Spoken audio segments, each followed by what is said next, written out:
अपठित बोध। पढ़िए और समझिए। अपठित शब्द पठित शब्द में उपसर्ग लगाकर बना है। पठित का अर्थ है पढ़ा हुआ और अपठित का अर्थ है जो पहले न पढ़ा गया हो। ऐसे गद्यांश जो पाठ्य पुस्तक के न हो, अपठित गद्यांश के अंतर्गत आते हैं। ये किसी कहानी, निबंध लेख, जीवनी आदि के अंश हो सकते हैं। इस प्रकार के गद्यांश देकर विद्यार्थियों से उन पर आधारित प्रश्नों के उत्तर पूछे जाते हैं। अपठित गद्यांश पर आधारित प्रश्न को हल करते समय निम्नलिखित बातों का ध्यान रखना चाहिए।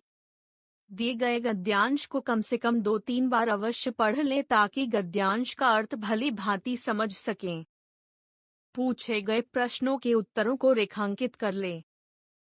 प्रश्नों के उत्तर संक्षिप्त तथा सरल भाषा में लिखें। यदि गद्यांश का शीर्षक पूछा जाए तो ध्यान रखें कि शीर्षक संक्षिप्त और सटीक दें। कुछ अपठित गद्यांश तथा उन पर आधारित प्रश्नोत्तर। भारत भौगोलिक और प्राकृतिक दृष्टि से अत्यंत समृद्ध देश है। जनसंख्या की दृष्टि से भारत का विश्व में दूसरा स्थान है। विश्व का हर छठा व्यक्ति भारतीय है। जनसंख्या वृद्धि के कारण खाद्यान्न, आवास, शिक्षा, जल आदि जुटा पाना एक बहुत गंभीर समस्या बन गई है। अधिकांश लोग गरीबी का जीवन जी रहे हैं तथा वे प्रतिदिन की आवश्यकताओं के लिए दूसरों पर निर्भर रहते हैं।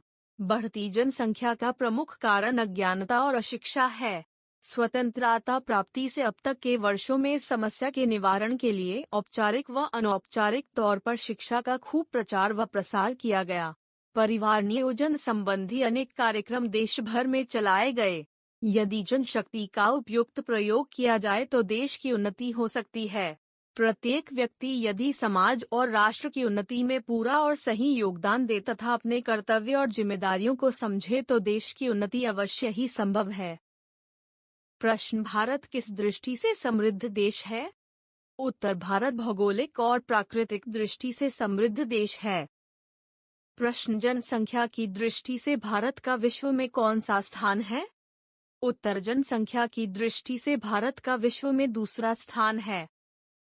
प्रश्न: बढ़ती जनसंख्या के 2 कारण बताइए। उत्तर: अज्ञानता और अशिक्षा बढ़ती जनसंख्या के कारण हैं।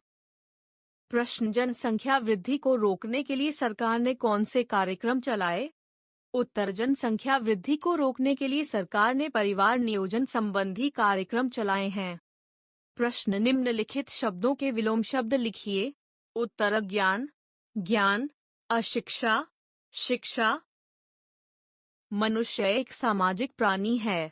मनुष्य का जीवन पूर्ण रूप से प्रकृति और स्वयं दोनों पर आश्रित है। मनुष्य का जन्म प्रकृति की गोद में हुआ है। इन दोनों का संबंध अन्योन्याश्रित है। प्रकृति के तत्वों से प्राणी और उसका जीवन घिरा हुआ है। मनुष्य ने आदिकाल से जंगलों में रहकर वृक्ष को अपना मित्र बनाया। वृक्ष मनुष्य के अस्तित्व के साथ आए और एक जीवनदायक की भूमिका निभाते रहे।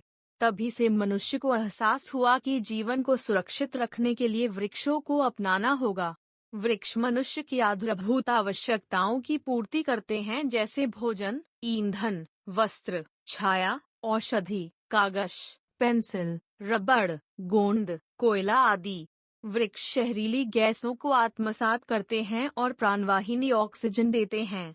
हमारे पूर्वजों ने भी वृक्षों की सुरक्षा व महत्व को समझा और वृक्षों को हमारी परंपरा व संस्कृति के साथ जोड़े रखा। आधुनिक युग में वृक्षों की संख्या दिनों दिन कम होती जा रही है। औद्योगिकीकरण निशाचर की भांति वृक्षों को अपना ग्रास बना रहा है। परिणाम स्वरूप पर्यावरण में होने वाले परिवर्तन एक चुनौती के रूप में सामने आने लगे हैं। इस भयावह स्थिति से निपटने के लिए वृक्षों को बचाने का संकल्प लिया जाना चाहिए और खूब वृक्ष लगाए जाने चाहिए। प्रश्न: मनुष्य का जीवन किस किस पर आश्रित है? उत्तर: मनुष्य का जीवन प्रकृति और स्वयं दोनों पर आश्रित है।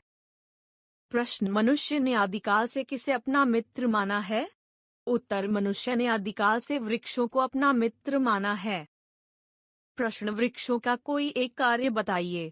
उत्तर: वृक्ष शहरीली गैसों को आत्मसात करते हैं और प्राणवाहिनी ऑक्सीजन देते हैं। प्रश्न: आधुनिक युग में वृक्षों की क्या स्थिति है?